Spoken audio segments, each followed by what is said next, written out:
Hi all, how are you? So this is the continuation of microservice tutorial part 3. So if you haven't watched previous videos, please go through that video. So without that it is quite hard for you to understand. So please go through that, and link of those videos there in description box below. So let's understand. So in that video we covered till the point that we have created few microservices, user microservices and product microservices. So I have created two more microservices that will be using in upcoming videos. So these are the just dummy application. So before understanding the workflow of Joule, let's understand the problem which we have without Joule with microservice. So for that, what I'll do, I'll add some endpoint in all the application. So let me add. So so this is for user. Let me add in product also.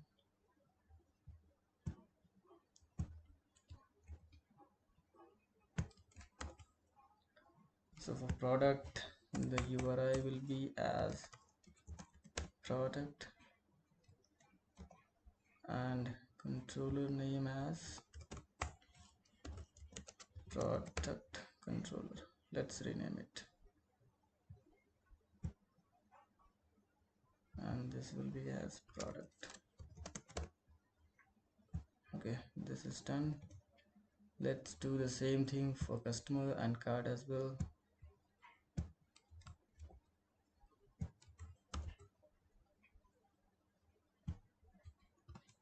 So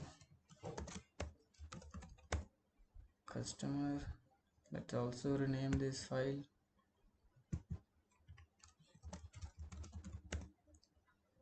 and the URI as well. So this endpoint will indicates that whatever whenever we'll make call, so it will show that this call, this acknowledgement is coming from this particular application. So let's do for card as well.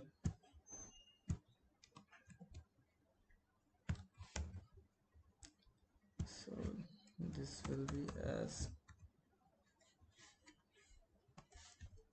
card controller, URI as card. Okay, so now it is done. Let's verify once again. Instead of user acknowledgement, it will be as card acknowledgement.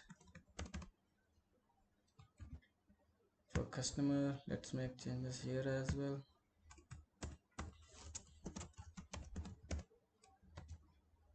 For product, here also.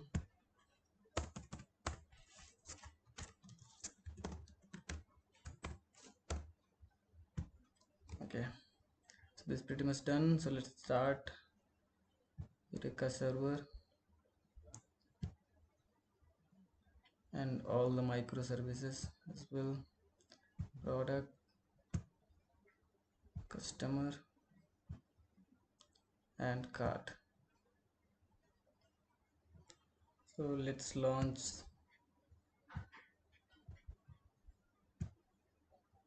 the Eureka server HTTP.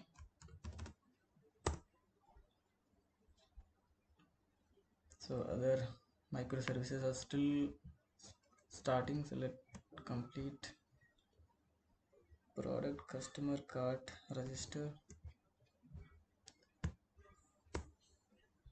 Waiting for one more to get registered.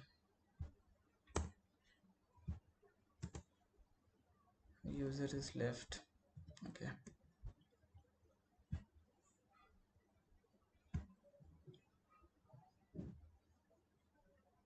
so is it still starting? It seems.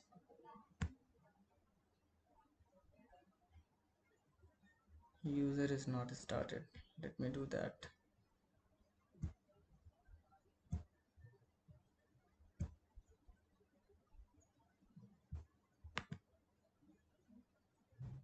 So run as Spring Boot application.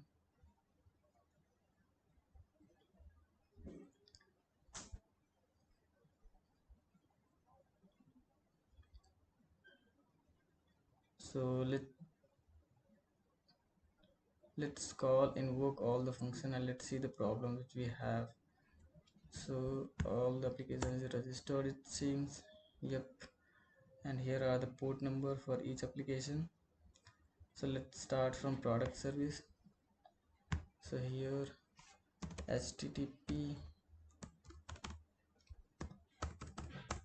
it is 8001 slash product. What is the URI in class? Let me verify it. Product hyphen acknowledge. Okay, hyphen acknowledge. Yep, so we are getting the response from product microservice. Let's do similar for other three microservices. Let's reach to the problem. So instead of product, for user it will be as user and port number is 802. So it is coming from user controller. Let's try for customer.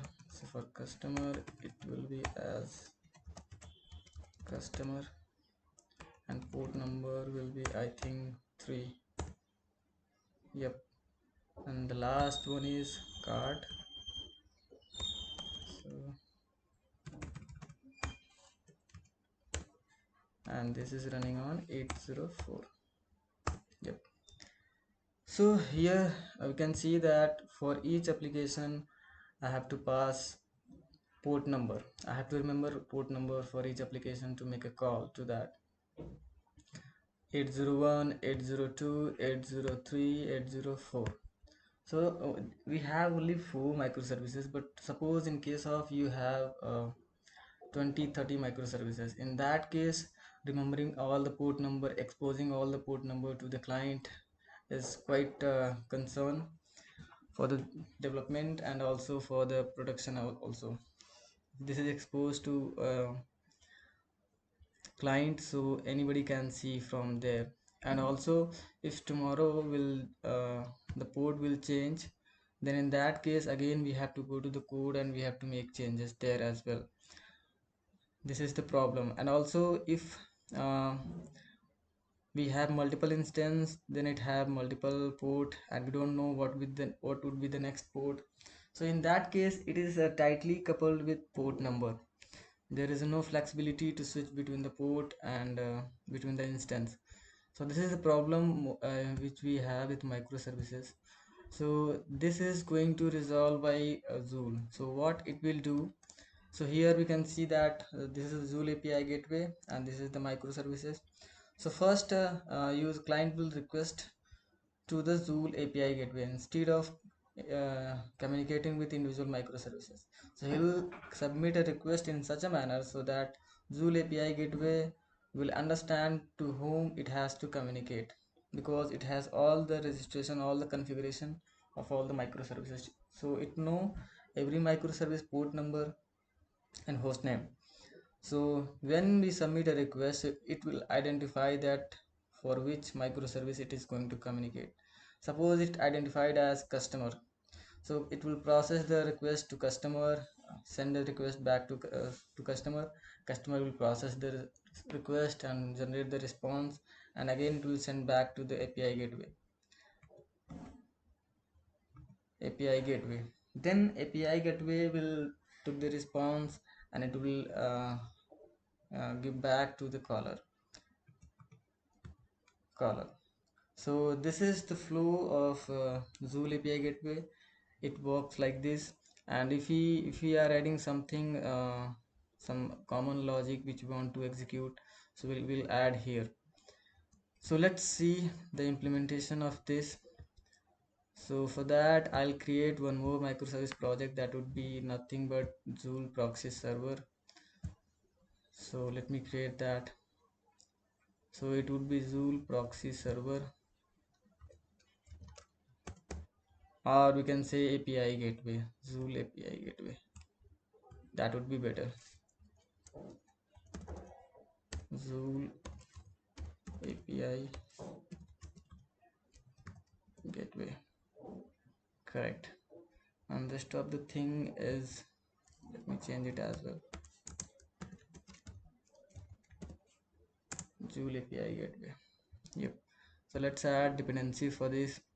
So for this I'll be using Joule and Eureka discovery client, and let's add Spring Web as well, and Spring Dev tool. For any changes it will restart the server. So these are the dependency which we need to go ahead. So let's proceed and finish. So it is downloading the dependency for Eureka server, Eureka client, and Joule server. So let's complete it. So now instead of making requests to individual application, individual microservices, here we'll make request to Joule API gateway. Further, for routing between the microservices, it will take care of further communication. So let's see the dependencies which are there. So we have web dependency, Eureka client, and Joule. So this pretty much, now we are good to go. So before moving to ahead, we need to do some basic configurations. For example, we have to make it as a microservice. For that we need to add enable Eureka client, yes. And another is we have to add Joule proxy server dependency as well. So for that, enable Joule proxy. So we added the annotation. Now we'll do the registration of all the microservices, and for that I'll be creating a properties file, YML file. That name will be the same as I'm giving, that would be application dot YML file. So this name should be the same as here, application dot properties. So it will be automatically recognized by the application as a resource. So let's finish this. And here we have to add Joule routing. So let's add that, Joule dot routing, no, routes, Joule dot routes, and in routes we'll give all the application name which we have here. So let's start from user service. So first one is product service. Let's start from there. So first one we product, you can give any name here, there's no issue, product service, but the idea is to keep name same as application so that there won't be any confusion while reading this file. And for this we'll give the path, for which path it has to get back to this. So for this path will be for example it is product, so let's add path as products.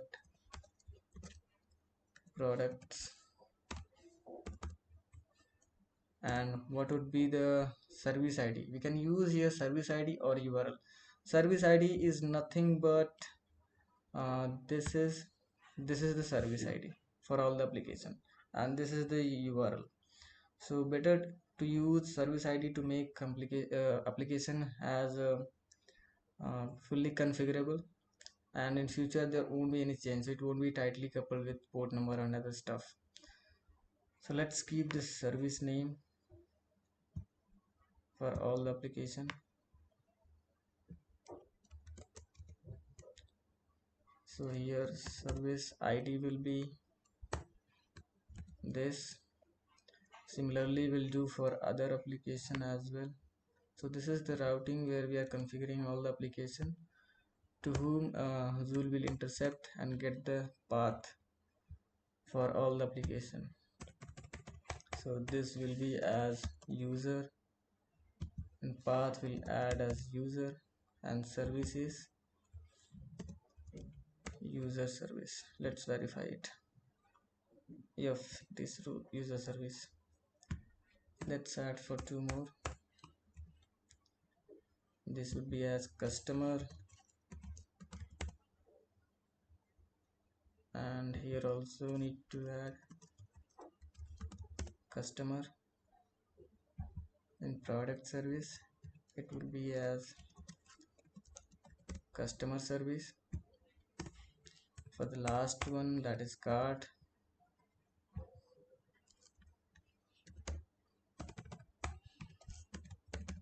cart service, here also need to add cart and cart. So routing is done for all the microservices. Now we'll add few more properties. For example, we need to tell here that where is the Eureka server located, so that for him it would be easy to register with that and to get the all the information, this service ID and all this stuff. So let's do that.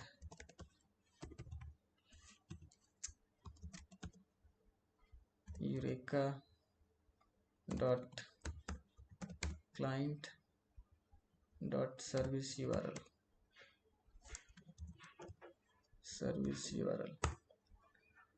and here we'll add as a default zone, that would be for Eureka server. So default zone, and here we'll add the location of Eureka server, HTTP localhost, port number is 8761/Eureka. Yes. So, and also here we can add instance on which it is running, so that for that instance will be as localhost,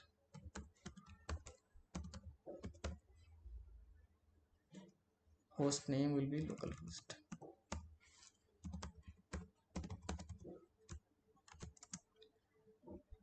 Yep. So this is done. Now let's do server setup.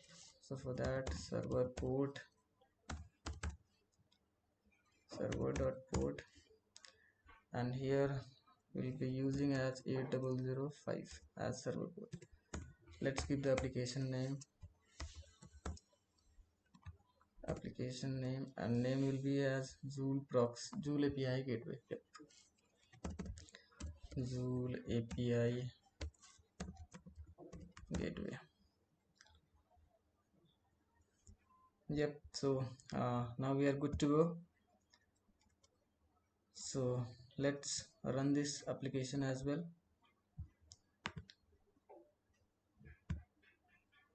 Spring Boot. So only these are the configuration which is required for us. So let it be start.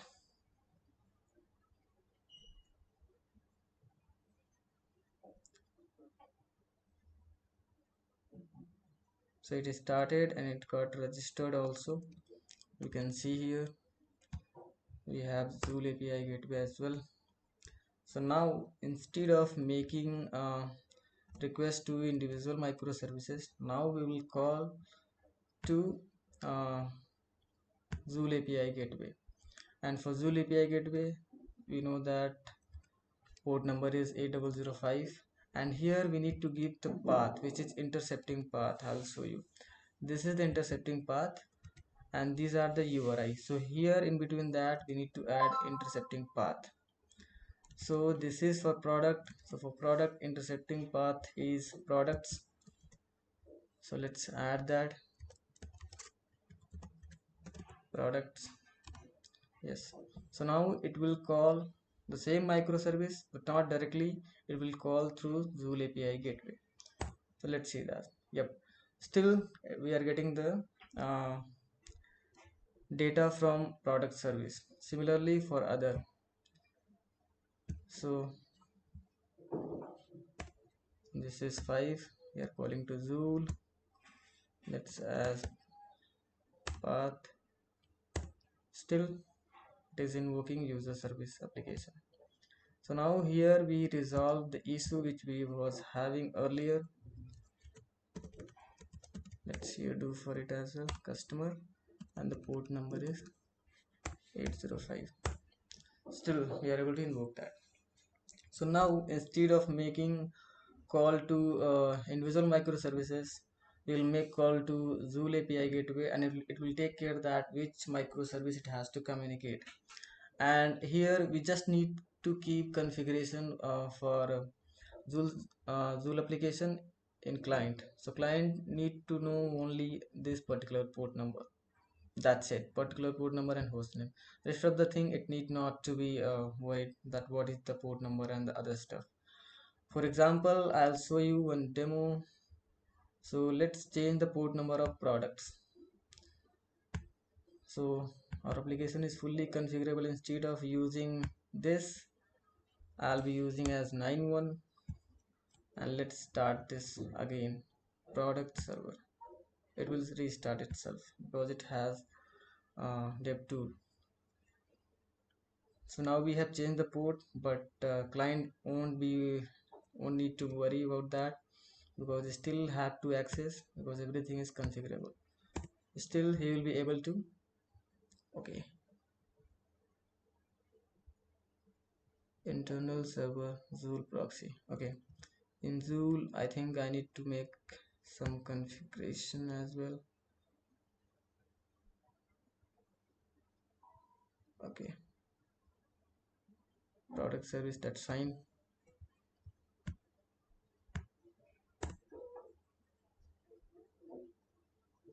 805, that's correct. Product service, that's also correct. So let's rerun Zool server. Zool's API gateway.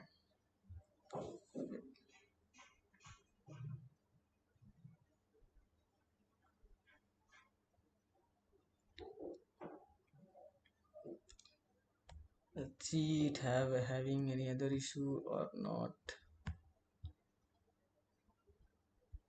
Yeah.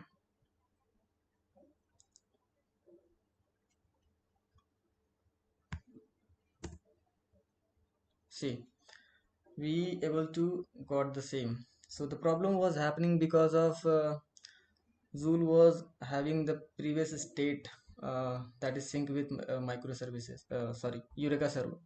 So if you do any changes, we just need to restart Zool API server so that it will sync up with Eureka server and get the latest information that where the service ID on this port is running. So Zool will take care of everything. We just need to restart the Zool server, and that's it. So this pretty much guys for this session, and in next session we'll see that how to add intercept filter in Zool server so that whenever we want to call any microservices, so we want some do some we want to execute some logic, for example authentication logic, something like that. So I'll not be going to implement authentication, but I'll show you that how to intercept each request for any microservices, and we can perform some common operation over there. So thanks for watching. Have a good day.